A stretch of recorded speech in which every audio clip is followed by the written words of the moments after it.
Alors, bonjour à tous les amis, bienvenue sur Plastic Dream. On se retrouve aujourd'hui pour une nouvelle revue de boîte. C'est un hélico, c'est la première fois qu'on va faire ça sur la chaîne. Il est en revue de boîte et après pour le montage, le MH60L Black Hawk, le fameux Black Hawk. Vous avez vu le film certainement, Black Hawk Down, la chute du Faucon Noir. C'est cet hélico, c'est un des hélicos emblématiques pas seulement de l'armée américaine, bien d'autres armées ont cet appareil. Mais celui-ci en l'occurrence, plutôt l'armée américaine. Alors c'est une nouvelle boîte, 2019, elle est sortie là au début d'année je crois, c'est Kitty Hawk qui fait ça. Alors Kitty Hawk n'avait pas avant une excellente réputation, et puis se sont beaucoup améliorés. J'avais vu la revue de boîte faite par Flory je crois sur ce kit, et ça a l'air vraiment pas mal. Alors la boîte est assez énorme, vous voyez mes petites mimines là, elle est assez épaisse, elle est bien remplie. Ok, donc je vais vous montrer. Bon voilà, côté déco, on n'achète pas cet appareil pour faire une super déco. Voilà, c'est assez terne et borne. Mais bon, ce sont des hélicoptères de combat, il n'y a pas besoin de. Tu vois, mais c'est quand même pas mal. Alors moi j'en avais déjà monté un de la marque Academy. Alors, il y a longtemps, il y a pas mal d'années. Je vous montre ça pour vous montrer la taille une fois terminée. Et encore là, il n'y a pas les rotors. J'ai enlevé les rotors. Vous voyez déjà la taille, c'est quand même pas mal. Au 35, là on arrive à 45 justement, 46 cm. Tu vois, c'est assez énorme. Avec les pales, il est encore plus grand. Là les pales, tu vois, elles ne passeraient pas sur la caméra. C'est assez énorme. Alors j'avais adoré faire ce montage, même si la maquette était Academy, il y avait quand même un peu de boulot. Parce que tu vois, j'avais fait tout le rotor en scratch là. Enfin, le mécanisme à l'intérieur et tout ça, tu vois. Et tout l'intérieur, alors je sais pas si on va bien le voir en vidéo, mais enfin, j'avais fait que du scratch là, en haut et tout ça. Parce que au départ, c'était des planches, tu vois, c'était plat, quoi, il n'y avait rien du tout. Donc j'avais tout ouvert, etc. Il était censé être fait les portes fermées, justement, c'est pour ça que l'intérieur n'était pas détaillé. J'avais fait la trappe, tu vois, il y a une trappe ouverte là en bas. Ça m'avait beaucoup plu. Après, j'avais merdé quelques trucs à la fin. Notamment les décals ici et puis le jus, tu vois. Voilà ce que c'est qu'un décal mal posé. Donc le jus s'est inséré en dessous, donc tu vois, on voit la trace là. Bref. Donc ce qui fait que je l'ai gardé, j'ai enlevé les rotors parce qu'il pourrait être de place, il est dans un coin de l'appartement, là sur un meuble. Ça reste une maquette, bon voilà, où les gens aiment bien regarder et tout ça, mais je voulais en remonter un et puis un vrai Hawk là. Là c'est un truc, c'est un appareil en mer, sur porte-avions. Moi, je voulais monter vraiment, pardon, un Black Hawk, quoi, comme dans le film, tu vois. Donc voilà, on va faire celui. Allez, puis on va le monter comme le GP 2019 a un peu de retard. On va monter celui-là. Alors, je vais voir, on va regarder ensemble la boîte, évidemment. Alors, c'est une maquette qui est assez imposante déjà dans ça. Voilà, c'est rempli comme un œuf. Et le prix aussi, c'est un peu cher au sein. Il faut compter une centaine d'euros pour le kit. Suivant l'endroit où vous l'achetez. On va regarder la notice. Vous voyez, c'est déjà plutôt bien rempli. Vous voyez, des petites pièces partout là. Qu'est-ce que c'est là-dedans? Je suis curieux. Je vais l'ouvrir tout de suite. C'est la grappe transparente. Voilà, tu vois, la grappe transparente est bien protégée dans une boîte en carton, ça c'est pas mal. Tu vois. Et puis je vois tout de suite que la gravure, ben, c'est pas comme l'Académie, c'est plutôt pas mal. C'est plutôt pas mal. Bon, ouais, on va regarder d'abord la notice. Je mets ça de côté. Alors, est-ce que je suis bien là? Est-ce que tout le monde voit? Yes. Ok. Alors, notice couleur, enfin, en tout cas, la première page, les grappes comme d'habitude. Bon. Ok, l'intérieur. Alors voilà, tous les sièges détaillés, 6 plus 7 là, donc 13 sièges à monter. Les intérieurs, etc. Alors des sièges qui sont censés avoir le dossier en tissu, etc. Donc un petit travail de peinture évidemment. Le plancher, qui a l'air plutôt pas mal détaillé. Les caissons à munitions, puis après voilà, là, on a déjà là les deux ensembles de sous-peinture. Il faudra terminer la peinture avant d'assembler les deux parties.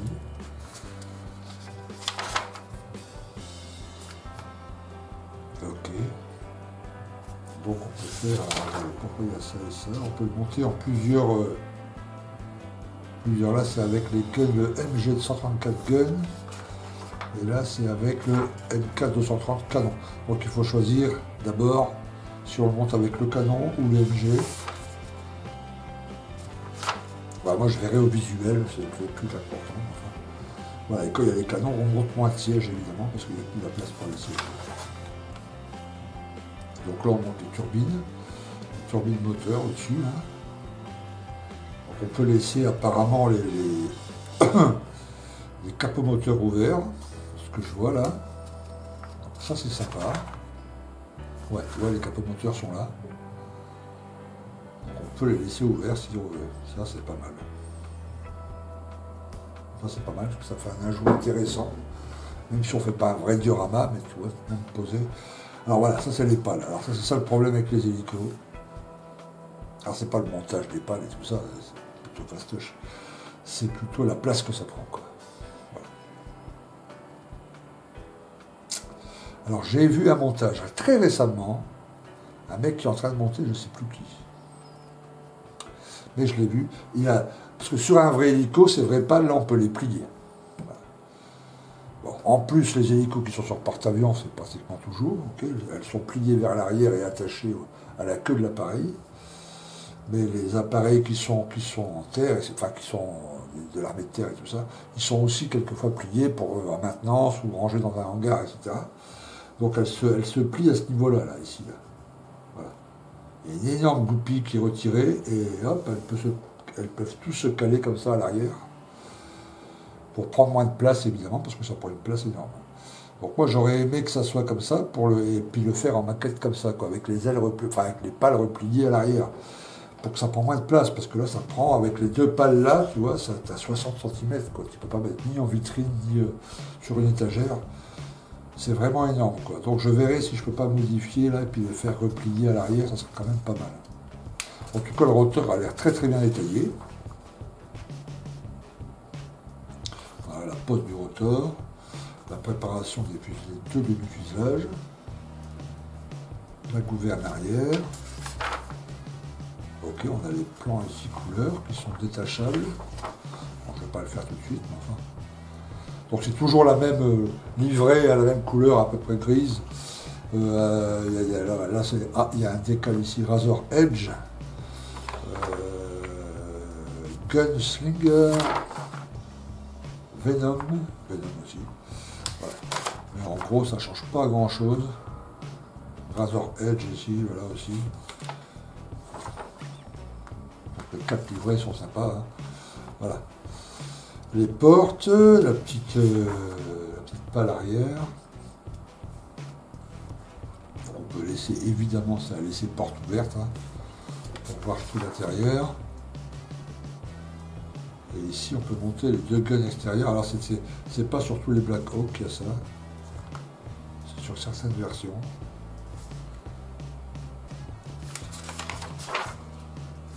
Bon, le montage a l'air assez... Après, évidemment, il faut voir les pièces, tout ça. Mais après ce que disent les monteurs que j'ai pu voir, là, ça a l'air plutôt pas mal. Ça semble plutôt bien. Puis maintenant, une fois que vous avez fait du LR, vous savez, si vous avez fait le Mirage 2000 avec moi, là, on peut tout faire maintenant. Voilà, tu vois, le F230A1 Shotgun, qui va être là posé en dessous. Assez impressionnant comme machine de guerre quand même. Hein.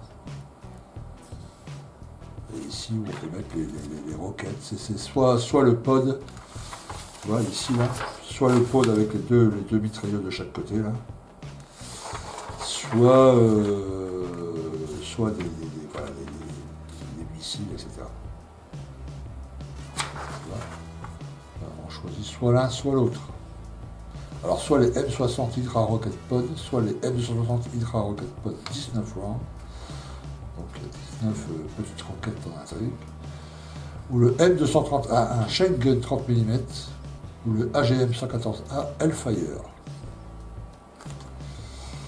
On choisira à un moment, moi je suis surtout sur l'aspect visuel, hein, je ne me base pas sur la puissance ou pas de l'arme. Voilà, un peu de photo découpe là pour représenter les munitions. Puis voilà comment sont disposés l'armement à l'intérieur de la cabine. Okay. Donc la notice a l'air correcte, plutôt pas mal. On va regarder un peu les parties transparentes. J'ai jamais monté de Kitty Hawk. J'avais eu des échos à une lointaine époque où tout le monde se plaignait de cette marque, mais il paraît qu'ils se sont vachement améliorés. Donc voilà les parties vitrées. Plutôt pas mal. Plutôt très fin, pas de déformation. Donc ça, pas mal, le petit coup du carton bien protégé là. Ça permet d'être assuré quand même qu'il n'y a pas de griffure, qu'il n'y a rien. Et au moment où il faut les poser, hein, impeccable, tu les sors. Alors on va déballer tout ça, on va regarder là un des demi-fusages pour avoir une idée à peu près correcte de la gravure.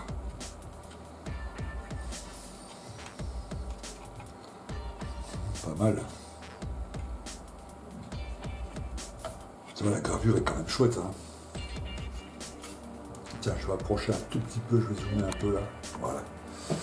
Tu vois, c'est quand même pas mal. Hein. C'est un truc assez impressionnant en vitrine. À l'époque où j'ai monté l'autre, là, et où j'avais laissé les pales donc couvertes, il était sur une étagère. Et c'est vrai que les potes qui venaient, tout ça, c'était le premier truc qu'ils voyaient, qu'ils regardaient, qu'ils commentaient, quoi. Parce que évidemment, il y avait tous vu le film, etc. Enfin, Black Hawk, là. Très bon film, hein. Je ne sais pas si vous l'avez vu, si vous ne l'avez pas vu, essayez de le voir, c'est quand même un truc pas mal. Ok. Alors. Le rotor, la partie rotor, est-ce qu'il faut... Yes, ça.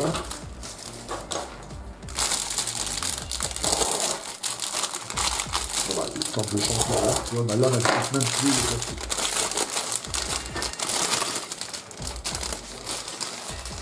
Ok. Donc là, la partie rotor, là, le premier mécanisme du rotor, c'est assez fin. Là, il y a une des perches, le caisson arrière. Les fameuses trappes pour avoir le moteur ouvert, là. Bon, ça a l'air pas mal, hein. Ça a l'air pas mal, là.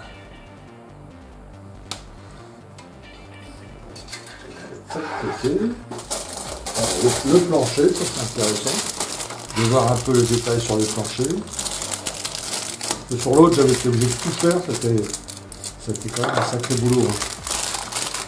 De tout scratcher comme ça, les petits détails, faire les trous, etc.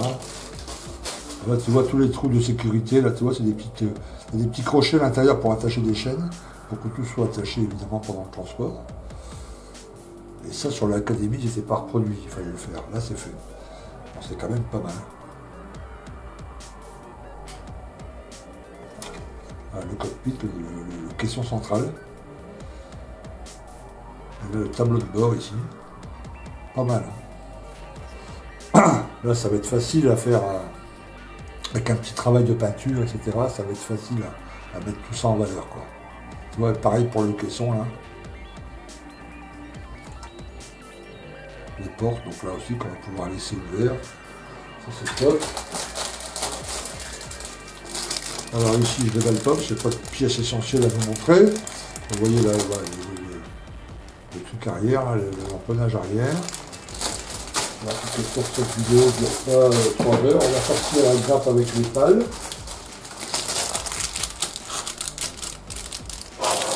Voilà, donc ici, on a deux grappes identiques.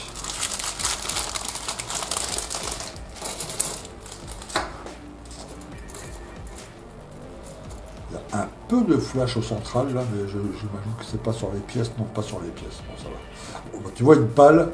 Voilà, si tu mets les deux déjà avec le rotor au milieu, tu as une idée à peu près de la taille du.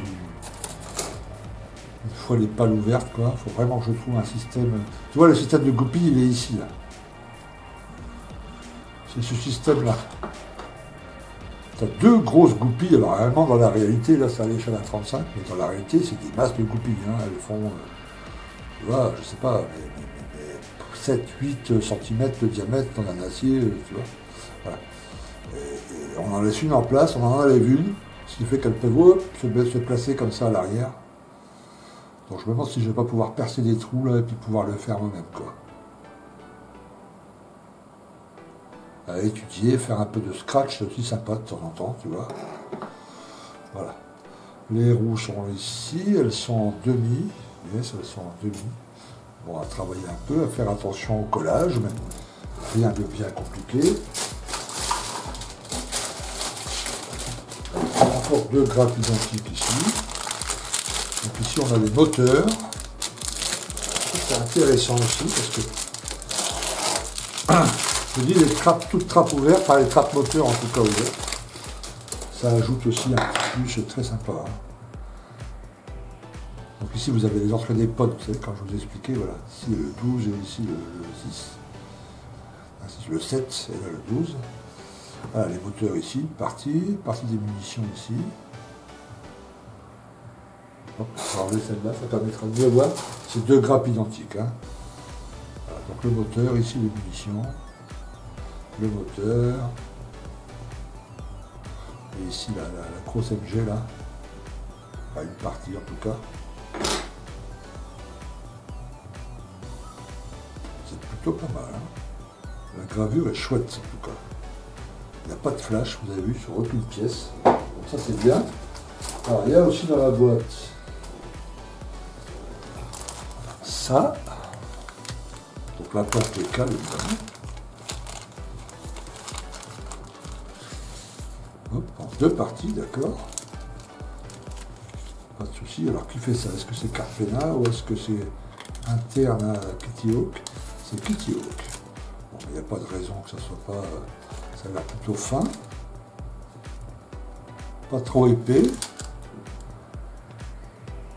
Bah, quand même sur le numéro un peu épais là.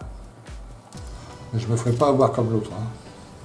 L'autre, je m'étais fait un petit peu avoir. Il y a des décals aussi au cas où sur pour le tableau de bord. Et moi, je préfère peindre ça et faire ça moi-même. Ok, alors vous avez une belle deux planches de photo découpe là, c'est impressionnant.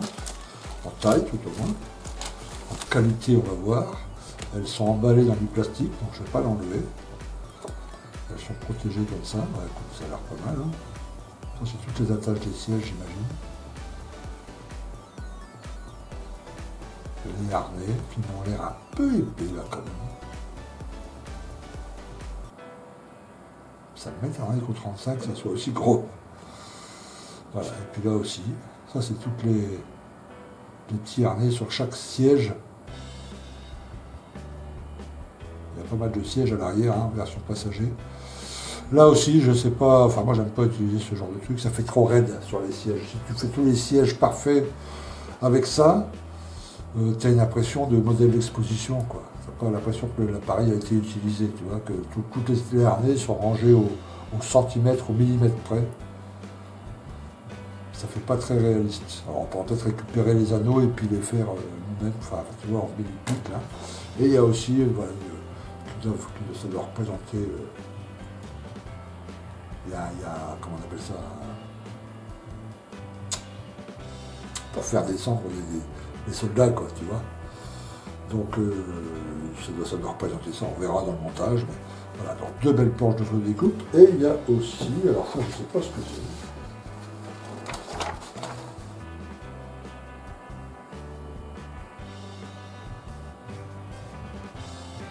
Alors il y a une planche de soldat, mais comme vous avez vu dans le kit, moi j'ai mal vu, mais il n'y a pas de soldat. Donc ça doit être peut-être pour c'est une boîte à part, quoi.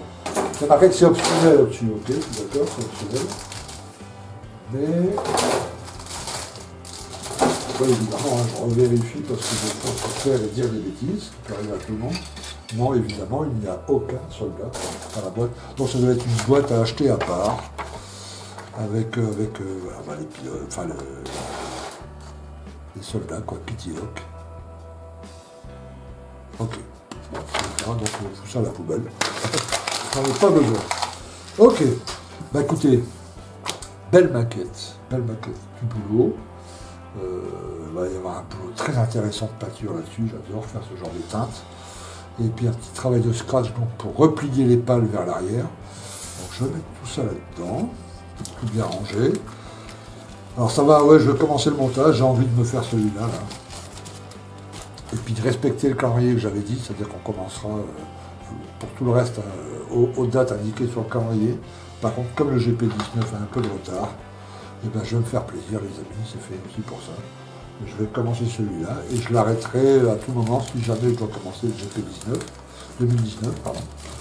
Voilà. Dès que tout le monde aura reçu sa boîte du Corsair et puis sa photo des coupes et sa résine, et ben stop, je stoppe le Black Hawk et puis on commencera le GP 2019, puis je reprendrai le Black Hawk après, évidemment. Okay. Et puis si ça prend un peu de temps, ben, on aura peut-être le temps de complètement monter le Black Hawk et puis voilà. Ok. Et bien ce soir, ça me fait une excuse pour regarder la chute du Faucon Noir. Ok, je vous remercie, merci de m'avoir suivi, je vous dis à très très bientôt, à plus, ciao.